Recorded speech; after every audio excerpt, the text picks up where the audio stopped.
topic. Well, actually, the topic is useful to introduce it Mm. as soon as the student is capable of understanding it without getting unhappy or sad or whatever, that they kind of accept things as they really are. Mm. Uh, so, talking about rebirth to, uh, let us say, your average low class Thai person Mm-hmm. out in the village, it would not be good. But walking down the street, your average person in Bangkok, that would be okay. In fact, I know of stories like that of Westerners who have gone to Thailand, they think, and gone to Bangkok instead, Mm. walking down the street trying to do a survey, and they couldn't find anybody who, all the Thais would not only dismiss that there is no God, but they will dismiss it if it was a ridiculous question to ask. Right. Okay. Okay. So that's the standard, let us say, intellectual or high class way of Thai people thinking. Mm-hmm. That the average high class person is quite capable of understanding the teachings of the Buddha, as is that the word rebirth means to be reborn in a state Mm. that we don't like to be in, or a woeful kind of state, but that it doesn't have anything to do with the kind of magic that would take a god that would manufacture souls that lasted forever. Mm-hmm. Okay, that the whole issue in Buddhism over the word anatta has a whole lot of confusion built in it. That it would have been, in fact, much better for the original translators to have known a little bit more about the word Mm-hmm. so that they could have translated more correctly into the word no soul, anatta, rather than no self, because Mm. the word Okay. self and the concept of a self or the concept of unity is built right into language. Mm. That Yeah. in Yeah. Yeah. because of the language itself, there were some people who would say, aha, the Buddha himself agrees that there is a self because he talks in words like me. Yeah. I've read a couple books, and they go into self and stuff like that. And I mean, it's something I'd very much like to experience and understand. Uh, Forgive my term here, but myself. But it's like the use of the word I, me, etc. They really pointed that out and sort of like the connotations that it has, but. They're terms and words which are so integrated into language that Mhm. it seems very, very, very difficult to try and talk to someone without using them. Right.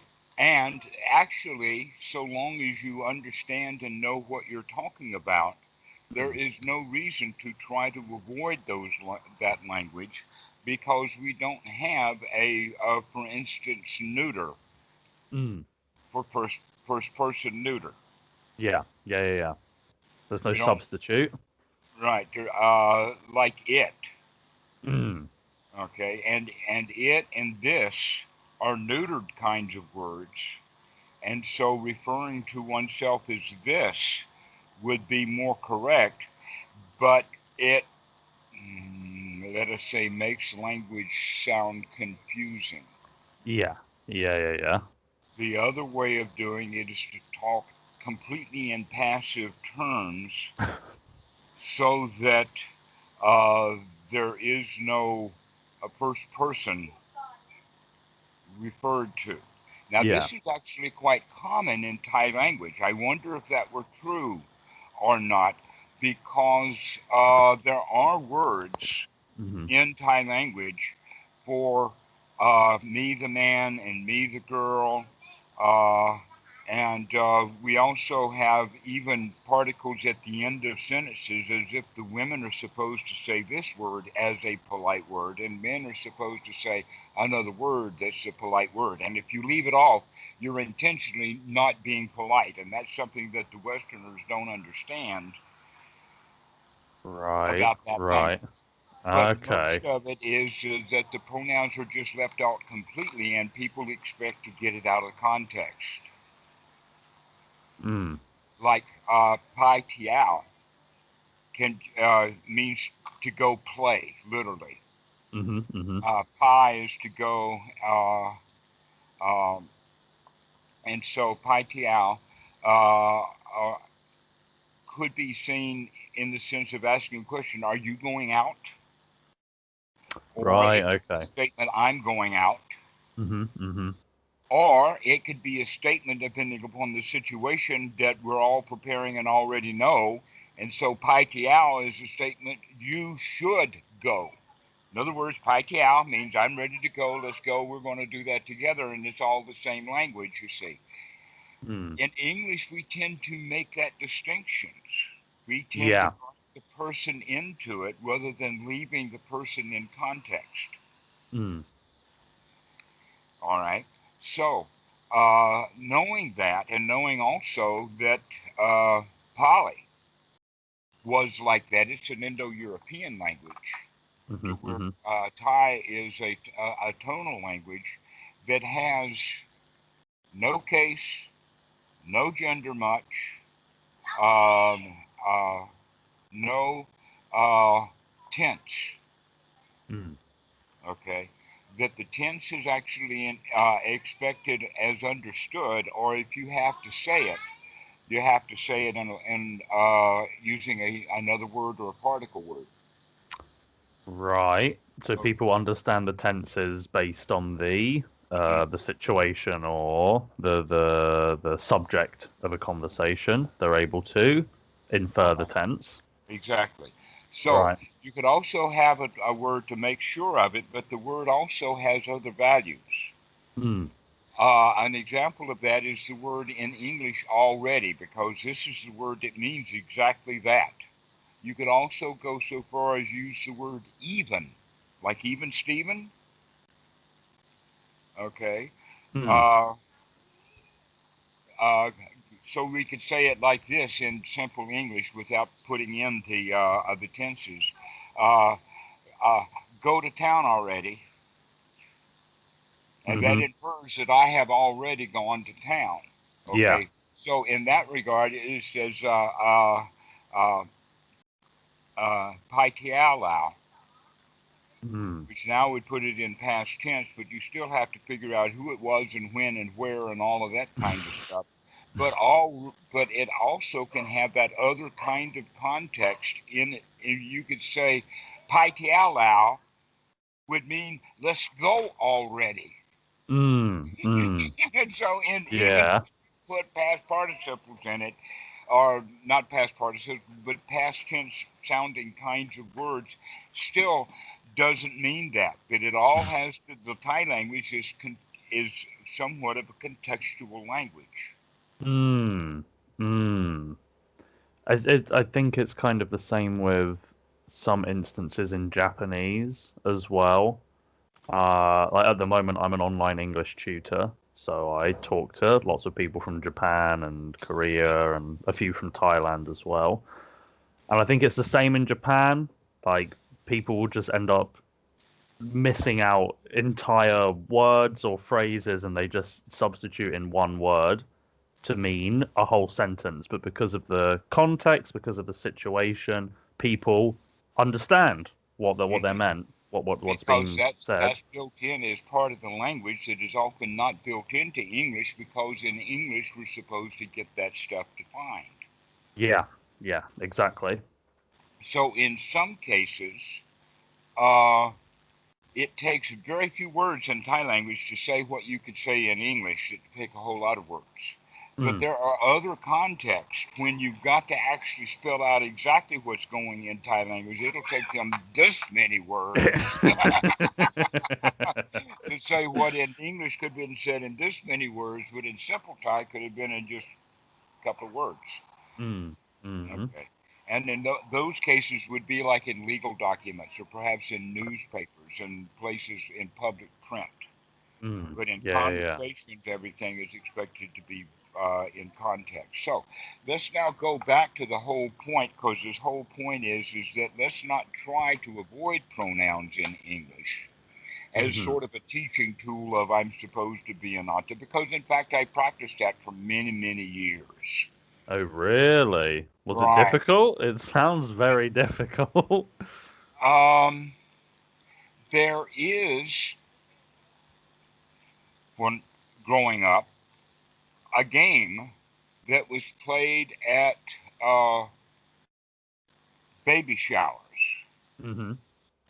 And that is that the game that's played, that's a long-term game during the whole time, is that no attendant at shower can use the word baby. Okay. All right, isn't that interesting? So, Which so means you, there's you, going to be a whole lot of hilarity because some of them just don't have the mind to avoid the words while a whole bunch of other people are sitting there listening to you, waiting for you to say the word, and when you do, okay. And so it's a very interesting kind of thing, but it also, you can see that it is spiritual in a way of becoming mindful of yeah. one's speech. Mm, mm, mm. All right. So becoming mindful of speech means that we would, and I use the word we here as a substitution to step away from anything closer. Mm, So that would be a way of start to speak is start using the royal we. mm, Doctors use it because the doctors know that what they're saying is often a prescription or a medical diagnosis or something that has the entire medical profession backed up. mm, That this mm. doctor is not, this is my, as a personal, I did it all myself. I went to graduate school. I got my medical degree. I practiced medicine at the hospital. And now I'm the doctor who gives you this. Mm. That whole context is missing there. No, it's a we in the sense of I'm representing the entire medical profession. And I invite you to go get a second opinion. Yeah, yeah, yeah, yeah. I All get right. you. So, uh, bring this is also a way of thinking of it in the sense of the Dhamma. That Mm. teaching the Dhamma, people will often say, "You've got some really good ideas there," and that will be a reminder of this is not mine. This is Dhamma. Mm, mm, mm. This is a pot of gold I found in the woods, and I'm not sure who owns it.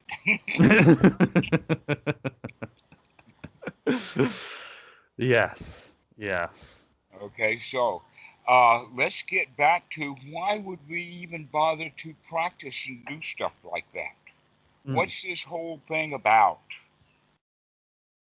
mm. Well, first off, let's look at the word anatta, an, atta. An means Anatta. not. Atta. The word atta is also in the word Mahatma, atta, Mahaatta, Mahatma Gandhi, which Yes, actually Gandhi. then does translate correctly as great soul. Mm, Okay. Now, what we really, the confusion was, and I got within this. In fact, I've got a really good friend, Tun, who is Estonian, that actually lives close to Watso and Milk at Dom PM. And he pointed this out to me, and I really am grateful to some of my old Dhamma friends because Dhamma V2 has pointed some stuff out like this with language. We've got some people who really know what's going on around here. mm. So, this Greek word for atta, they thought was the word for atom or atom.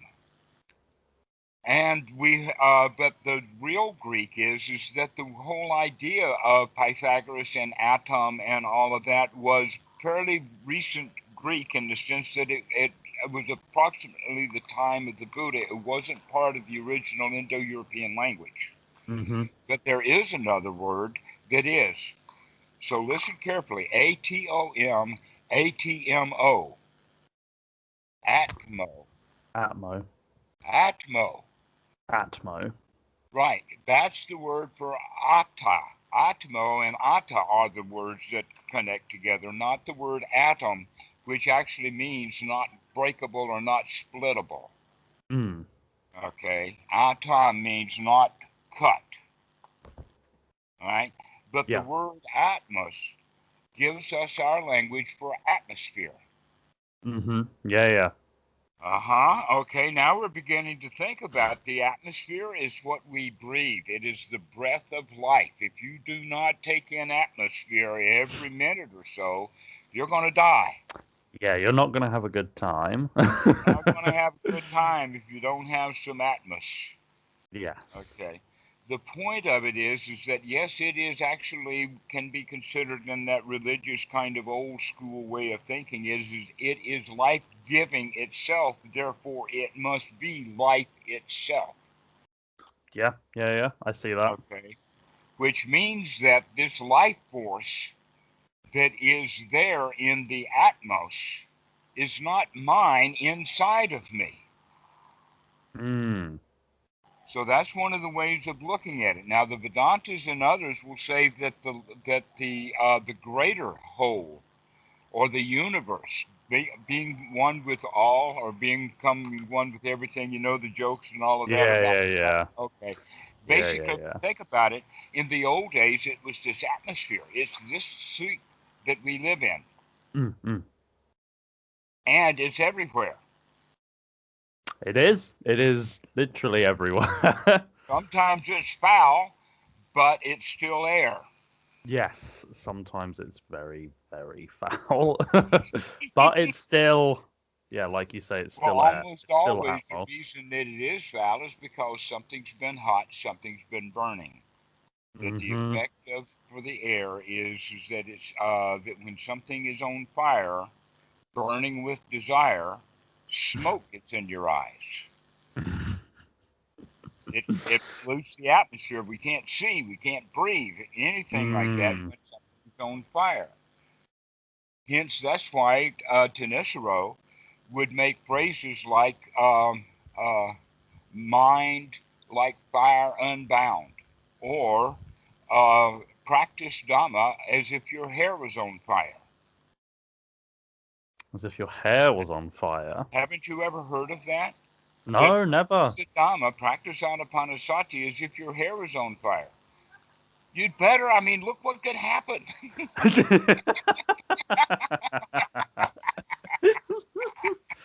I quite like my hair, so yeah, I think I will take that advice to heart.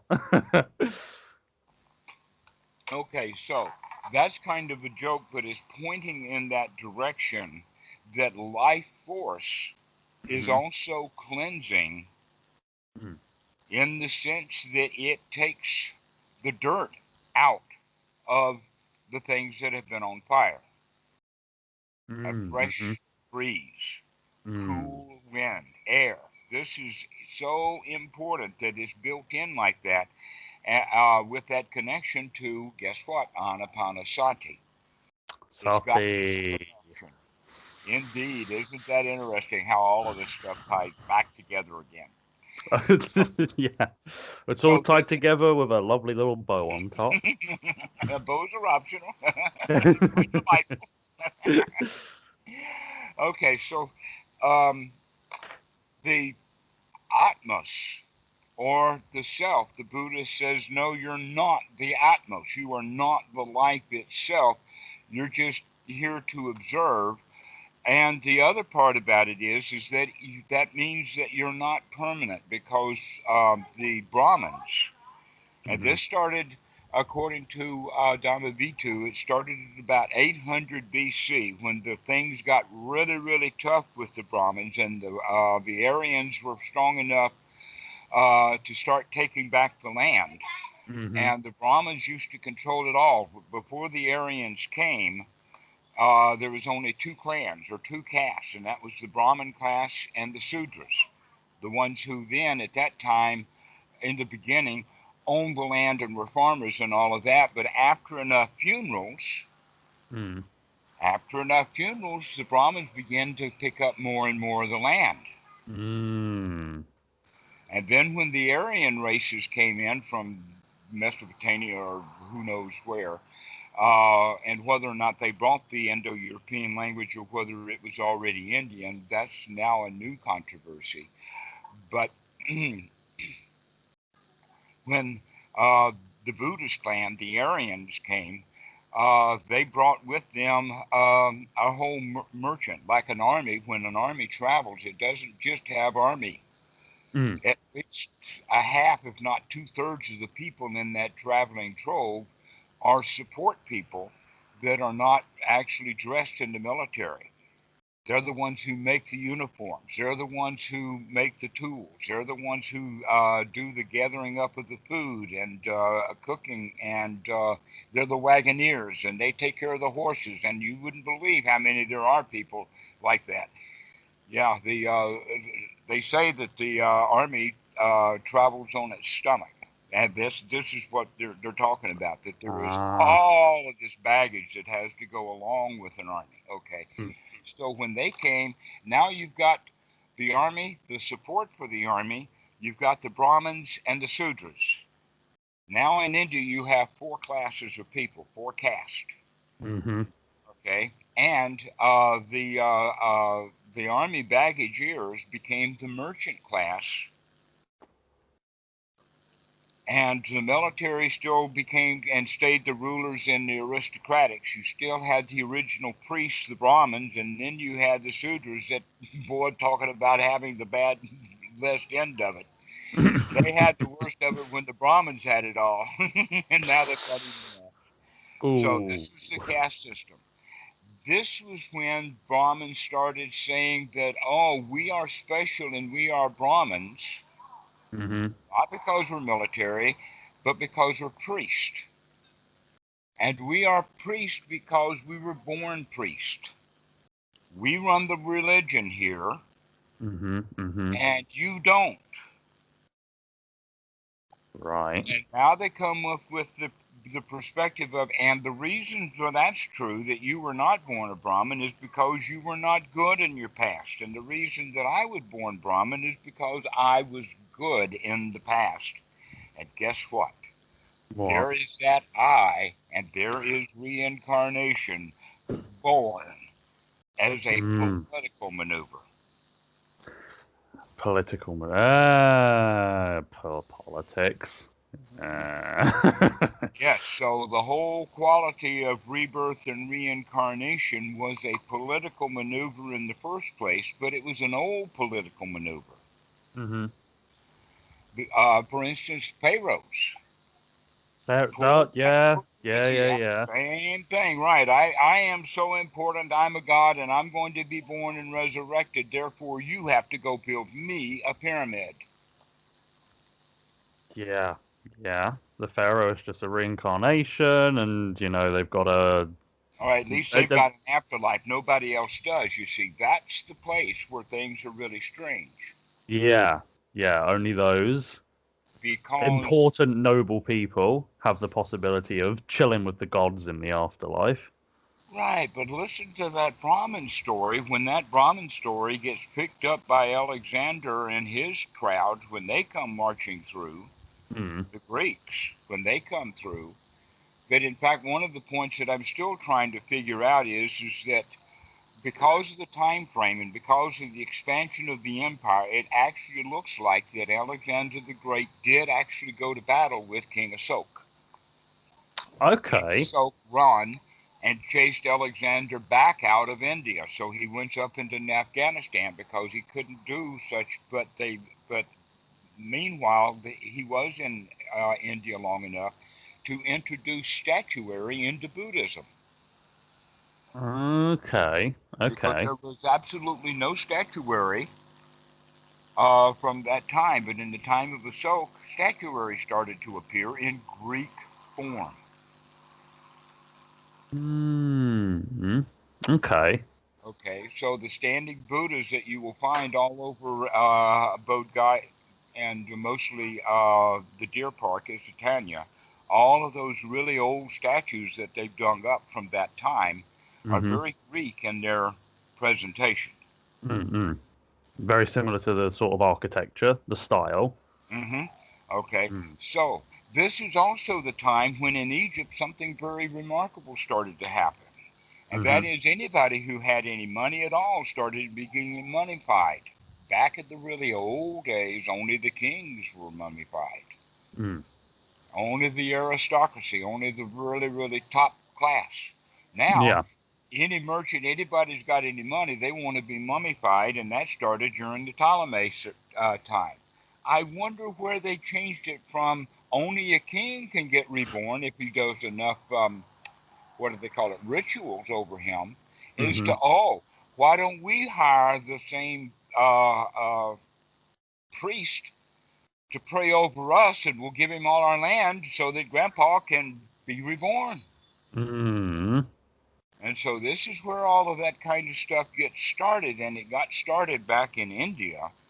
Mm-hmm. But you can think of it that being reborn, so now Christianity comes by with, again, everybody's going to be reborn. All you now have to do is become a Christian, and thou shalt be saved.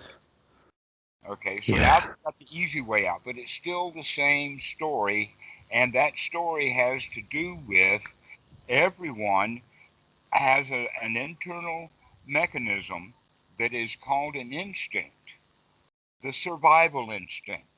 Yes. Okay, Yes. if that survival instinct is strong, then the thought with that survival instinct is, I want to live forever. Yeah. Yeah. Yeah. Yeah. And so that whole idea of being reborn is delicious. It is. Yeah. You It know, you don't. almost feels like I get a second chance. Mm. Not only that, but the promise is if I'm a good boy, I'll get a really good reward, and if I'm a bad boy, I'm going to get punished. Yeah. Yeah. Yeah. But Yeah. this idea of heavens and hells, guess where they came from? They don't come from Judaism, but they were already pre-existing in India. So where do you think concepts of heaven and hell? I mean, even the river Styx and Hades was Mm. still a land of the dead. It wasn't a land of punishment until the Ptolemy period, Mm. which was after Alexander the Great died. You know, the Ptolemy Yeah. period. Yeah. Yeah. Yeah. Sorry, I'm not. Maybe. Okay, so we're talking about 300 BC Yeah. Yeah. on, Yeah. or maybe 250 BC, 150 BC. That period of time is when these Mm-hmm. uh, strange things started to happen in Europe or in the Mesopotamian area due to the fact that Alexander the Great had been in India. Mm. Mm-hmm. But going back to the point about it is that this is the issue of the self. And this was the Yes. teaching of the Buddha is that there is no soul that is permanent, everlasting, and strong enough to make you a Brahmin in the next life if you've been a goody two shoes this life. Goody two shoes. Yeah.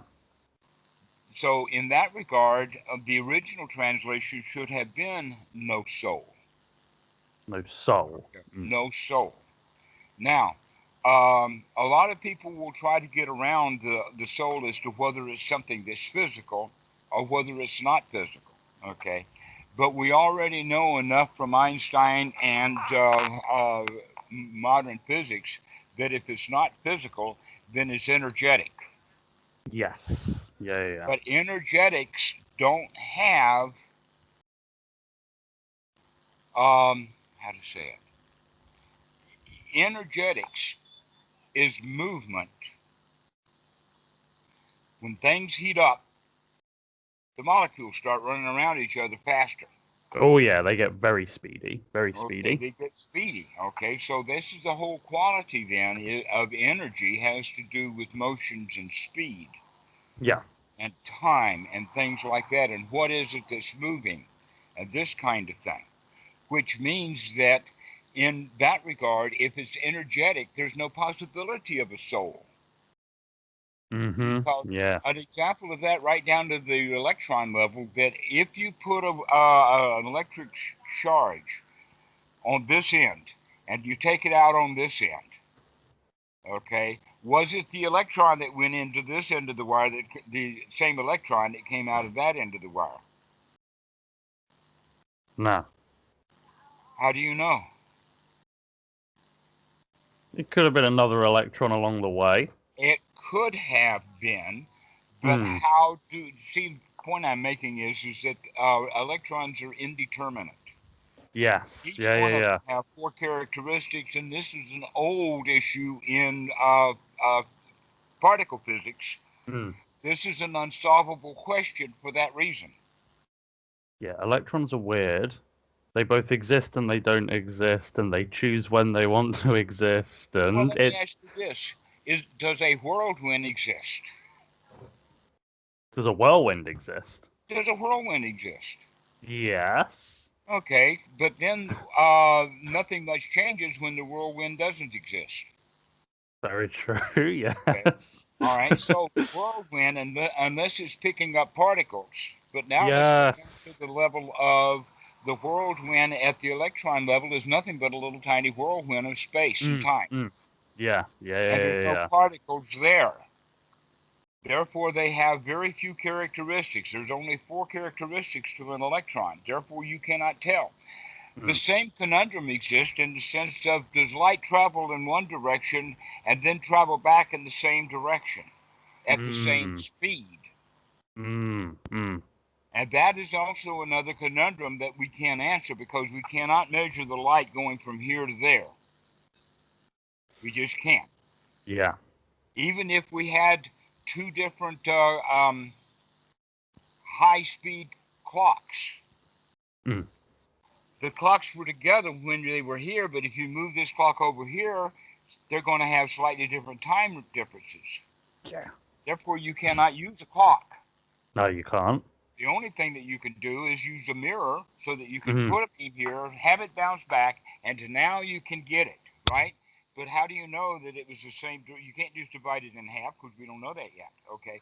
This is the kind of stuff that makes this very, very interesting, in Mm-hmm. the sense that the Buddha comes now to the five aggregates. The five aggregates are extremely important. There are probably 15 or 20 references to them in the Majjhima Nikaya, including the fact that they're in the Anapanasati Sutta and they're in the Satipatthana Sutta, and it is a major characteristic of the practice of Mahasi. Well, they sound very important then. Mm-hmm.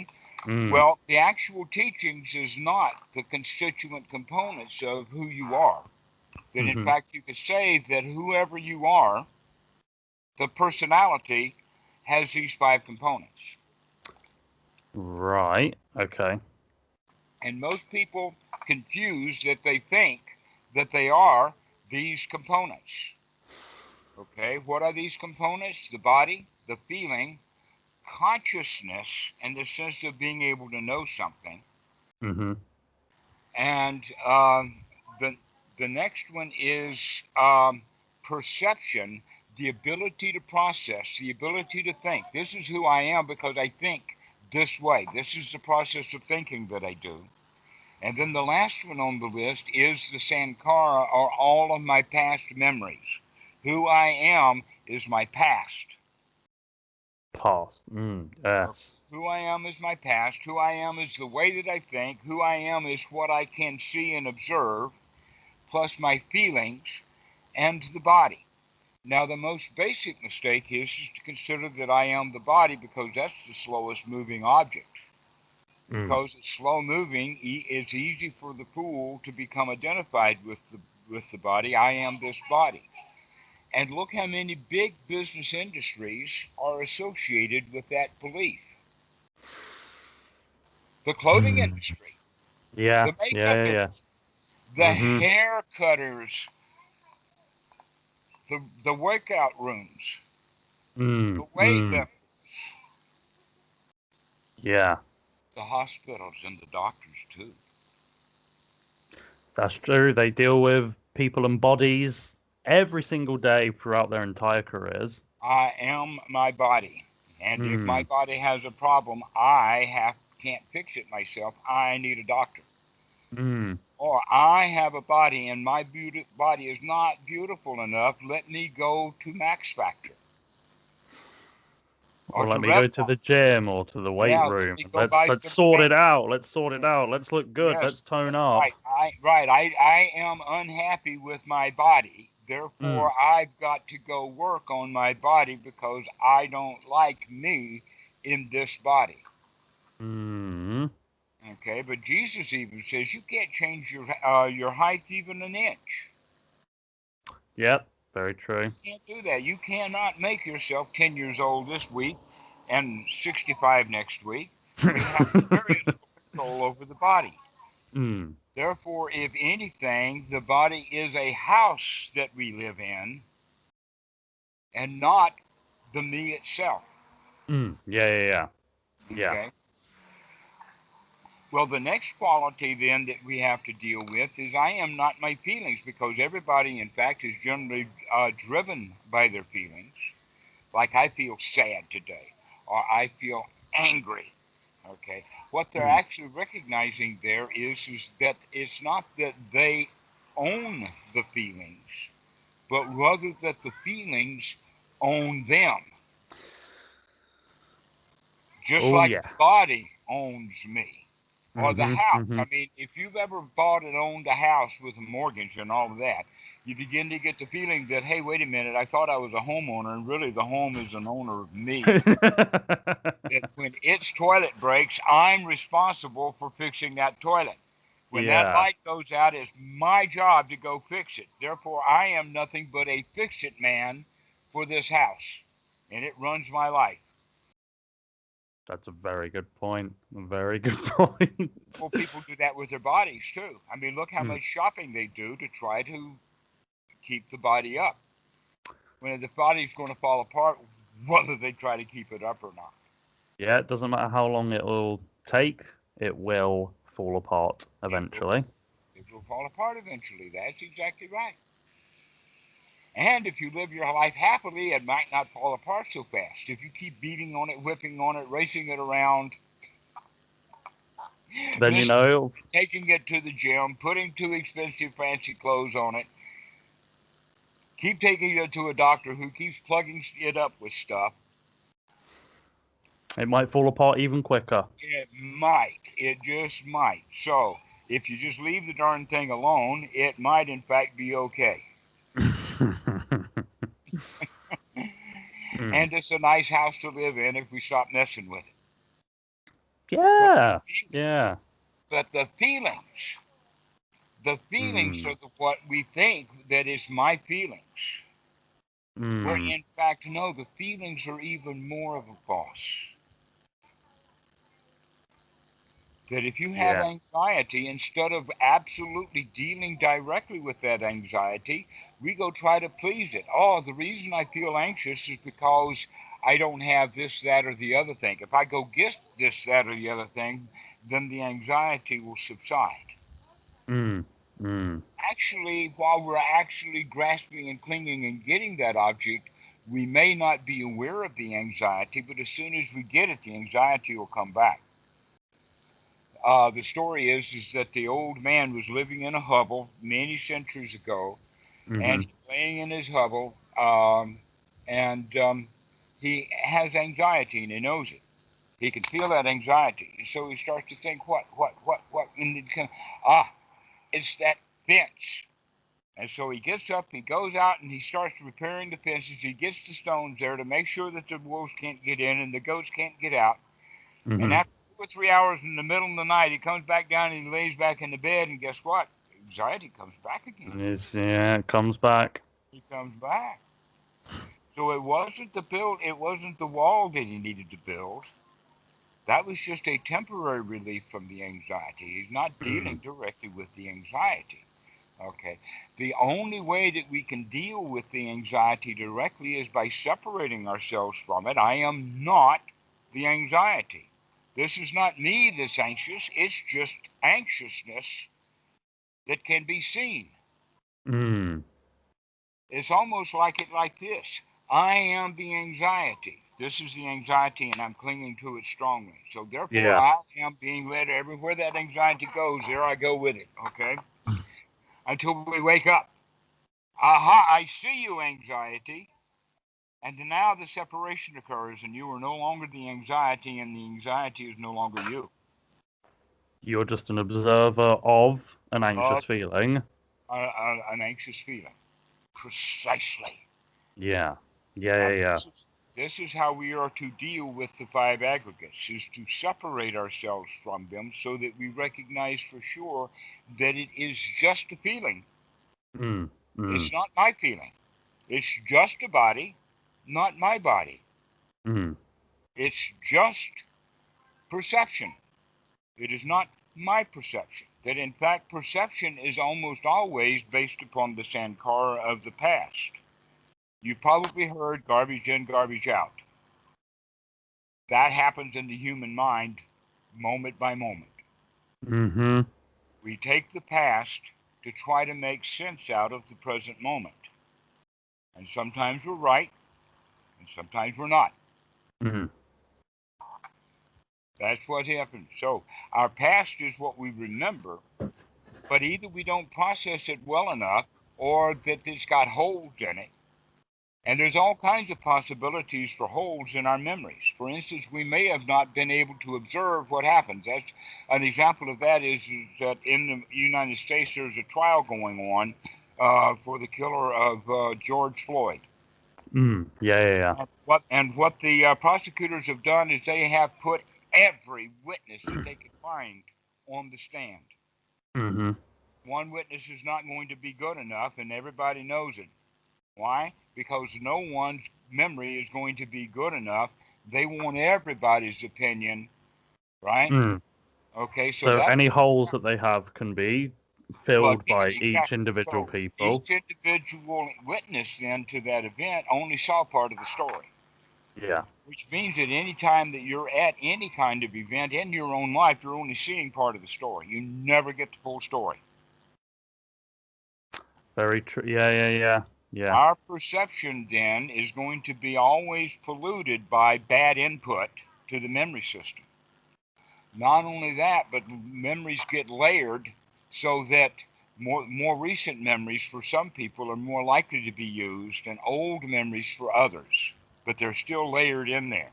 And so within the teaching of the Buddha, it's better to not disturb those layers so that we can always use the most recent ones. Because by the time we're getting into the Dhamma, most of our memories are going to now be wholesome, and the really old, unwholesome stuff is going to be buried at the bottom, and we don't want to disturb that. We don't want no unwholesome stuff. No. It's the wholesome stuff, right? So we're going to keep our memories short. Okay? So when our memories are actually there, there's also the issue that when they come out, it may be the wrong memory that comes up. It may be the wrong stuff. It may be that I remembered it wrongly in the first place, and therefore I chose this to be the stuff I'm processing the current moment with when I should have been processing it otherwise. Okay, so now we're beginning to see that, wait a minute, we've got problems with memory. It's bad in the beginning, it's bad in the middle while it's in there, and it's bad in the end when it comes back out. It's better not to trust memory systems. Yeah. They can get polluted. It can get polluted along the way, altered slightly. During the situation that you're remembering, something might have distracted you, so you remember it incorrectly, and your brain tries to guess what happened, and it could fill it in incorrectly. So there's a lot of room for a lot of errors. Exactly. And if we know that, then the right answer to that question is let's keep looking in the present moment instead of relying upon old conclusions. That in fact we can see how those old conclusions have, let us say, slowed down science over the centuries, but that now the most modern generation is beginning to not rely upon the conclusions of their professors in universities anymore.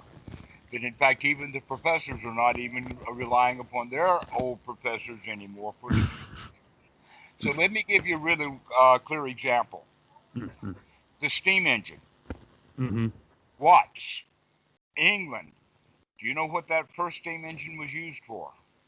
I do not know. It was used to pump water out of a coal mine. Okay. Okay. Right. End of story. We don't need any more. I've just mentioned the two things, water and coal. What do you need for a steam engine to operate? Yeah, you need fuel. You need coal. You need water. Yeah. Right, exactly. Yeah. Steam engine. Right. Steam engine. Exactly. It took them 100 years to take the steam engine out of the coal mine.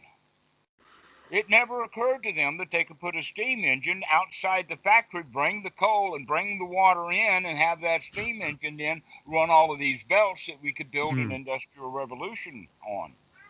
Mm. Okay? So from the 1600s to the 1700s, we at least moved that steam engine out of the coal mine next to the factory. Guess what? It took them another 100 years to put wheels on the steam engine for a locomotive. Took them quite a while. Uh-huh. But you can see what has happened in the past 100 years. Now things are beginning to pick up. But it Oh took them yeah. 2 generations of 200 years of to go from one to the second generation to the third generation. Took them 200 years to get there from the 1600s to the 1800s. But once we started laying track, that's when things began to innovate at a much higher speed. If you can think about that steam engine, do you know when the transistor was invented? I do not. No. It was actually underdeveloped in the 1950s, but they did not come commercially available in any quantities at all until early 1960s. But by 1967, they were in computers. One innovation, and then it takes off, and then all of a sudden And everything else now just. everybody, instead of one computer with transistors at some university in 1963, the IBM is actually manufacturing and putting them in universities in 1970, and now, only 50 years, everybody's got one in their hand, literally. In their I don't hand, even. yeah. I would, let's see. We probably have 20 working computers here at the house. Really? Yeah, because everybody's got a cell phone. True. Yeah. And that's Guess there's what? the I've got servers. Servers run Linux. Linux. And I've Yeah. got 7 of them. So I've got a server that's only the size of a hard drive, but it doesn't have a USB. It's got a RJ45 jack to plug into the internet. And so it takes a lot of processing skill. Okay. This is how ubiquitous they are. They're getting to the point that even refrigerators are going to have them. Even blenders are going to have them. Everything's gonna have them. Everything that's got electrical have it. Even the new TV that we've got hooks to the internet. And you can Yeah. sit there with the thing, and I can see what kind of processor they've got, because when it's reading a disc, you can plug a flash drive in it, and if it's got 3 or 4 movies, they'll show up. If it's got 10, it'll take a minute. If you've got 1,000 videos on there, it'll never show you your collection. But it's still a processor. So this is the innovation. Let's get back to the point of then that's another reason to stay in the present moment. We don't need to go back into, for instance, audio files, because that was the big thing back in the 1960s was tape. When's the last time you ever saw any tape?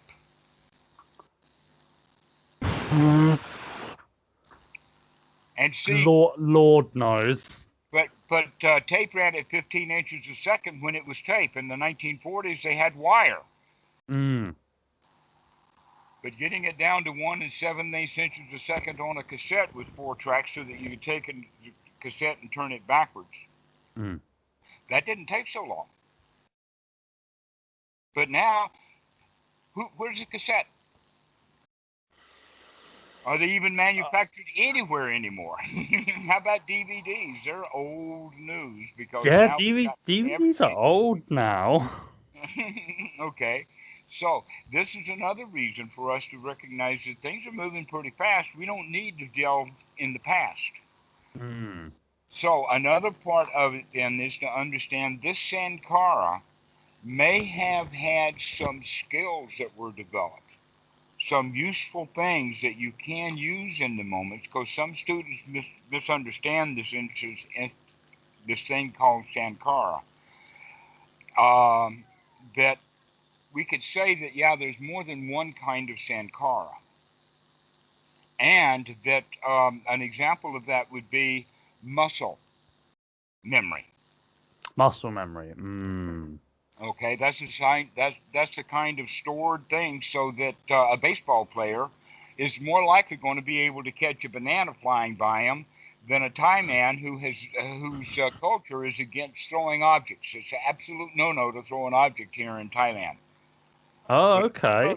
if you lived in a baseball culture, then having somebody throw an apple in your direction is not going to make you outraged or afraid. You're just going to You're grab it. just gonna catch it. Catch it, Mhm. no problems. So that's an issue then of muscle memory, and that we have a lot of skills built up over time. Hmm. That is both muscle memory as well as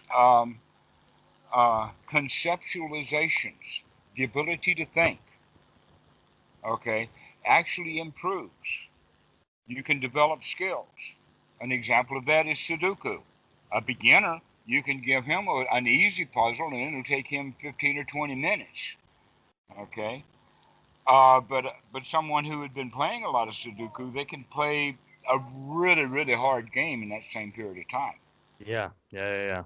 Okay? So, um, and in fact, a really easy game can be down to beginning to see how the mind works, because you can see that we don't on Sudoku, you don't think in words. Yeah, that's true. Think, That's you true. think in spatial objects. You think visually, so that by the time that you can actually push the four, you already know where the next two are going to go. Your hands are actually slower than the mind figuring out where those numbers are going on an easy post when you know what to look for, when you develop the mind that way. Okay, so this also is a Sankara, but it's not the kind of Sankara that is painful. Hmm. Okay, it's also memory systems in the sense of historians. They can remember a lot of stuff that we wrote. Okay, so the Buddha actually, uh, it's actually Sariputta who talks about it, and I'm quoting now Sutta number 9, which is actually, the name of it is right view, Samadhi. And in Right there, view. he discusses Sankara as this bodily kind and the verbal kind that we were just discussing. And then the next one is the Chitta, which is more the emotional Sankara. This is the one that's the painful one, because this is where we store all our painful memories. We feel bad because we remember how to feel bad. Yes. Yes. And we learned how to feel bad from our parents, as well as we knew instinctually how to feel bad. Hmm. Okay, so now look at all this mountain of bad feeling material that we've got to sift through sometimes in order to bring ourselves up to this present moment. When in fact it would be better if we don't. Hmm. It would be better, in fact, if we gain some new skills with some new ones. This is why I discuss it in the sense of uh, you have been talking yourself into feeling bad all of these years. Now it's time to talk yourself into feeling good. Okay. So this is where the Buddha comes in with all of these unwholesome thoughts. And the more we discover them, the more we recognize that these thoughts and concepts are only unwholesome because we can see that they're unwholesome. And if we cannot see that they're unwholesome, then we will continue to operate in whatever way they really are. And so part of the investigation, even in the Mahasi noting system, part of the investigation is to investigate these 5 aggregates, especially things that come up from the past, the thoughts that we have from the past, and the feelings from the past, to recognize 100% that's not me. I am not what I was in the past. Because if I think that I was something in the past and I remember something that I did that was really, really stupid, I'm going to feel really, really stupid and remorseful and all of that kind of stuff because it's me that did it in the past. But if I can come to that separation and understand that, wait a minute, whoever I was in the past that did that only saw things in his own way.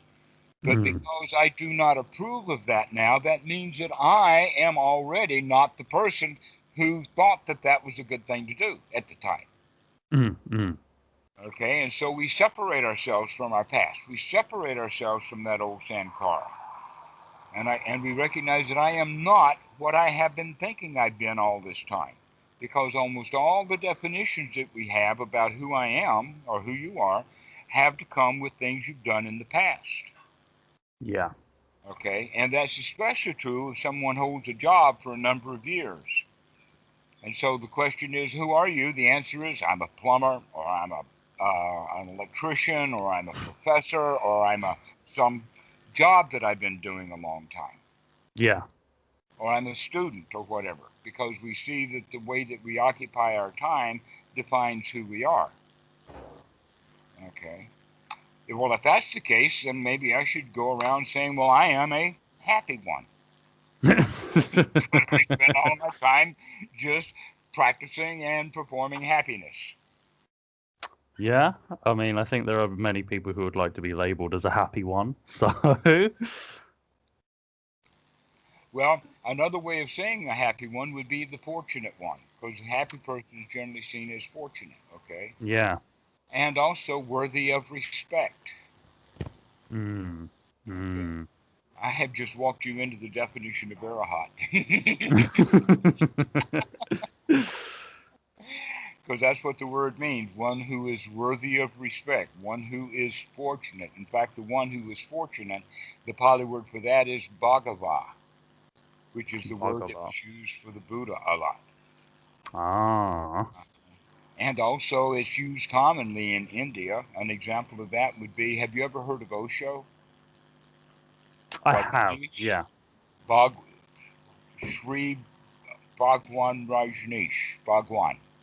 There's that word. And that in magical terms is translated as a god, but in reality it just means someone who's really lucky, really fortunate, really happy about his circumstances. That's all it means.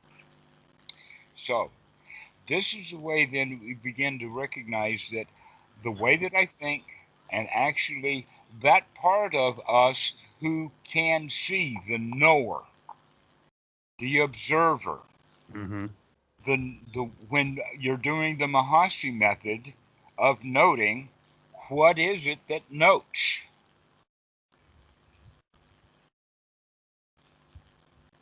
This is the consciousness, and you too are not that.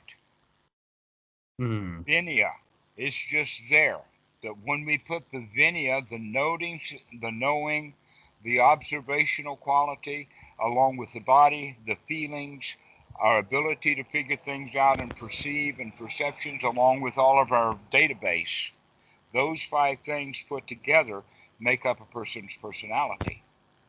Guess what? You are not your personality. All of these things which make up that one thing, and you're not even that. If you're not in any of those things, then you could not be the whole show. This is where we come into King Milanda and Nagasena, the monk that comes out of, I think, the 1st century BC, that gave rise to the Mahayana, and that Bhikkhu Buddhadasa has been compared in print, in both English and Thai, to Nagarjuna. So, Nagarjuna was King Milinda, and they were talking about this very thing. And Nagarjuna says, "With your permission, O king, I would like to take your chariot and manipulate it, and we'll put it back together in a few minutes." And so he had the guys take the basket off, take the Mm-hmm. wheels off, take this. There's this thing called a spine that when you have two horses, you have them with a thing between them. Yes. Stagecoaches didn't have it, but chariots did. Yeah, It yeah, was also called a tongue. So you take the tongue down, that long pole, you take the axles, you take the basket, you strut them around. "O king, where is the chariot?" yeah. Mm. And he looks over there. "No, those are just wheels. No, that's just a basket. No, that's just a tongue. No, that's just harnessing." Mm. You have to put all of it together, and then it becomes a chariot. Yeah. Okay? And so this actually, Nagarjuna had just stumbled upon basic, high class, let us call it general systems theory. Have you ever heard of general systems theory? I've heard of it, but I don't know Okay. anything of it. There are several things about it that make it quite interesting, and that is the Mm-hmm. whole is greater than the sum of the parts. Mm-hmm. Yeah. Okay. Why? Because the chariot parts laying around separated from each other is not a chariot. It's only when they collect together into a system, in a unified collective system where everything fits together correctly. Mm. Now, what you have is something new. Out of those parts, you have transportation. The same thing would be Mm. an automobile. You can take your automobile and take all the parts all over the yard, you know. All the bolts are in a box over there, and all the bumper parts are over there, and the wheels are there, and the tires are over there, and all of that kind of stuff, right? No transportation. You have to put all of that stuff back together, but you can't just pile it into a pile and say it's together. It's got to be constructed or unified correctly. It's got to be put Unified together correctly. in its right stage. And when that happens, it becomes a system, not just a pile of junk. Mm. Yeah, yeah, yeah. And the system then becomes greater than the sum of all the parts in that system. And that's who you are. Mm. Yeah. So you're right, really not there. It's like, where is the transportation when you point to the car?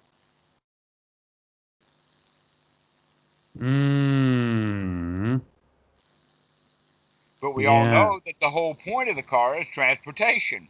But you Yeah. cannot see the transportation itself. Yeah. Yeah, yeah, yeah. Okay, so if we understand the self to be like that, this is a very, very good introduction that we'll do next time Mm-hmm. into the teaching of Paticca which is how this self is constructed out of these five aggregates.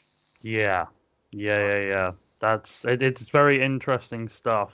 Very, very interesting. And I know that just through reading that, the identification of the self and whatnot is a root cause for an awful lot of suffering. So, Well, let us say this. mm, We can actually short circuit the whole thing. And we'll pick up with the five aggregates next time and how they fit into Paticca. But mm, we can boil it down to this one point, and that mm-hmm, is instead of looking at it as the word self and all of the sophisticated ramifications with it, or even dissecting and using Freudian languages wrong, which we'll do next time.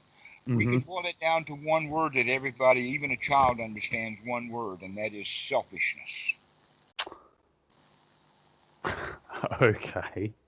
Yeah. Selfishness comes from being selfish, which Mm-hmm. means to take on the qualities of being a self. And Mm. when we're not selfish, that means we share, we can be friends, we can be communal, we can get along, we can be friends, all of that kind of stuff works.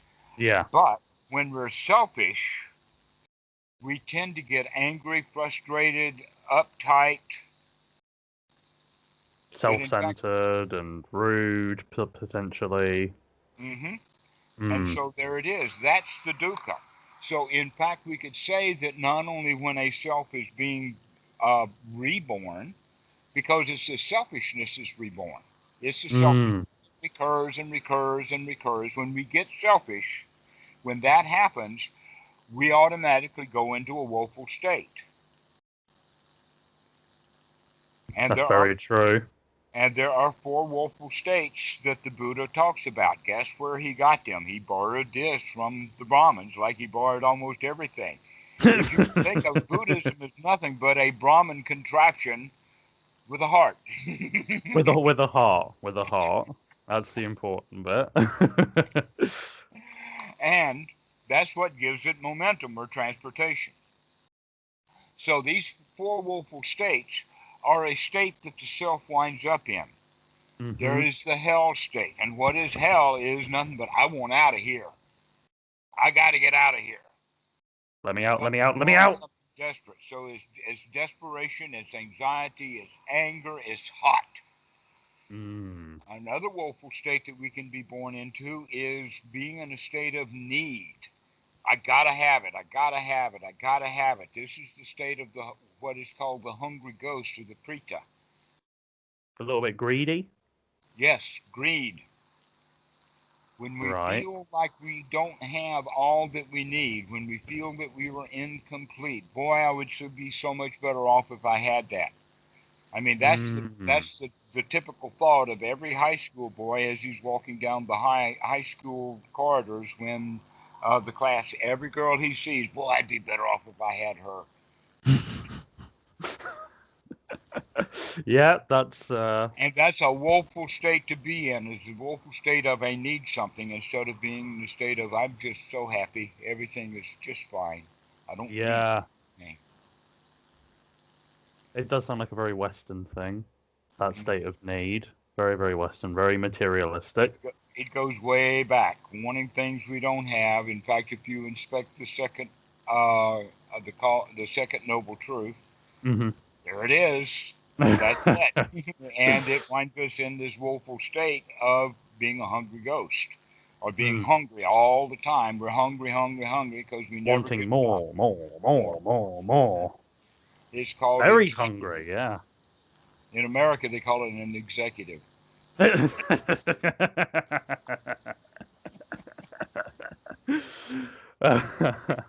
So what about the third?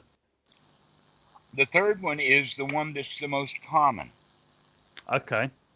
and that is the state of being an animal, the animal state. Now, So is that like think of instinctive, acting instinctively? not only that, but also being like a draft animal. Okay. Okay, it's like a draft animal in the sense that you do not get rewarded for your labors, but you do it anyway because not doing it is going to be even worse.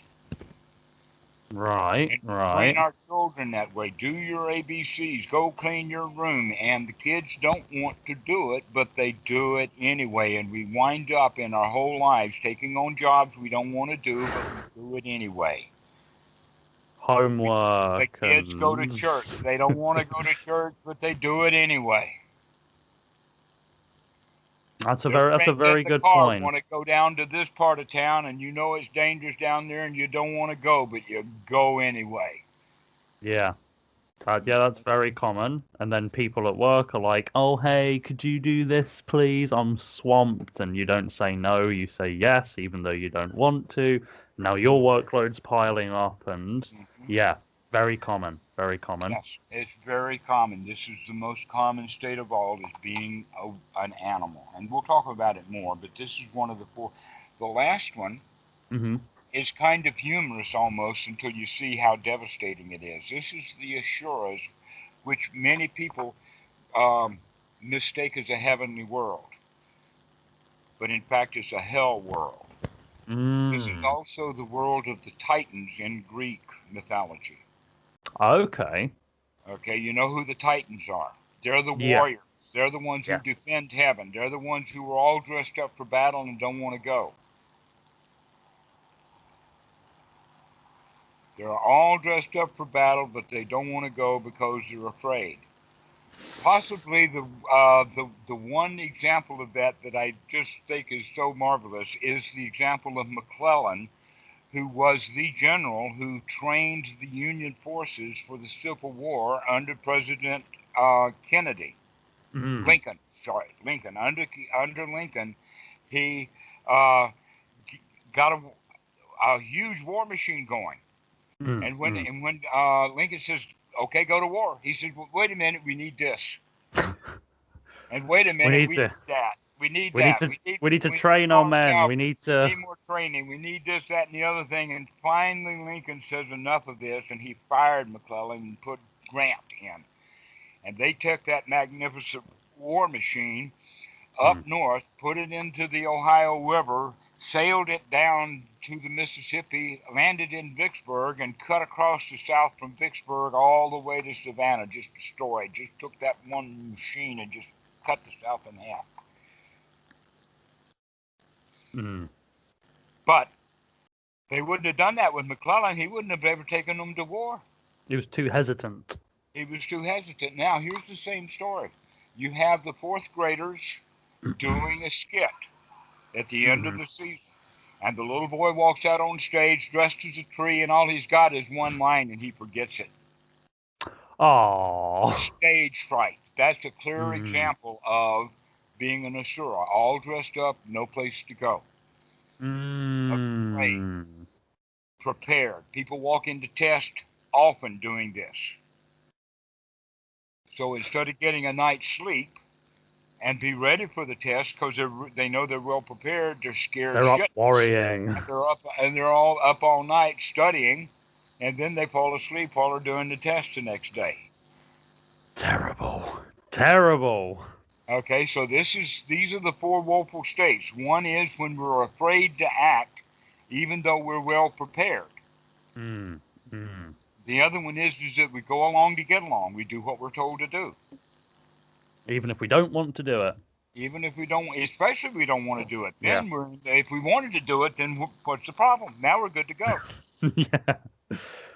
No, it's when we don't want to do it, but we do it anyway. That's when we're in that woeful state of being an animal, of not getting the reward that we were promised. And then the next one is the hungry ghost, and then the first one was hell itself. Hell itself. Yeah. The worst of it, and that's when we get really hot. That's anger. Okay, all four of these are a kind of a prison because we don't like it. But many people will live in these jails, live in these prisons, live in these woeful states from moment to moment to moment, not recognizing each moment they're doing something that puts them right back into these selfish states. They don't realize what they're doing. They put themselves back into it. They repeat it again and again and again throughout their lives. And that becomes the Sankara they live with. And they think it's me. They identify with it too much. Whereas they need to, At all is too much. But they need to separate from it and realize it's just like the waking up. You wake up to it, and then you're able to, as you say, plot your escape, plot your route out. Right. Once you see the danger in going to these unwholesome states, then you can plot your way out of it. So here's another example of the selfishness that we can see. And that is that a dear friend or brother or someone that you know comes to you with a financial problem and they need to borrow $500. If you tell them yes, then both of you will be happy that you've got the money, you feel wealthy and generous, and you give it, and he's got it, and he needs it, and he really is grateful, and your bond is even better. In that moment. Whether or not he pays you back is for the future. Let's not deal with that. Okay? The other possibility is for you to have some kind of thoughts and then tell him no. He's disappointed and you feel broke. I can't give you $500. I don't have $500, and everybody feels bad. That's selfishness for you. Everybody's selfish right now. He needs the money. He wants the money. And where's your friendship? You won't give any, so you're being selfish Right. as well. You're being selfish because you don't give him the money. He's being selfish because he can't get anything. Neither one of you are very happy with each other, and that's a huge hindrance, that kind of selfishness. Hindering what? Hindering the joy of the present moment. Mm. Even if you didn't have the money, you can say, hey, man, I'll do everything I can to help you. What can we do? I've got this much. Maybe Susie will give us some. And then you can start plotting your escape out of your own selfishness. Start plotting your escape. Exactly. It's crazy how it all ties together. It does. It all fits back together.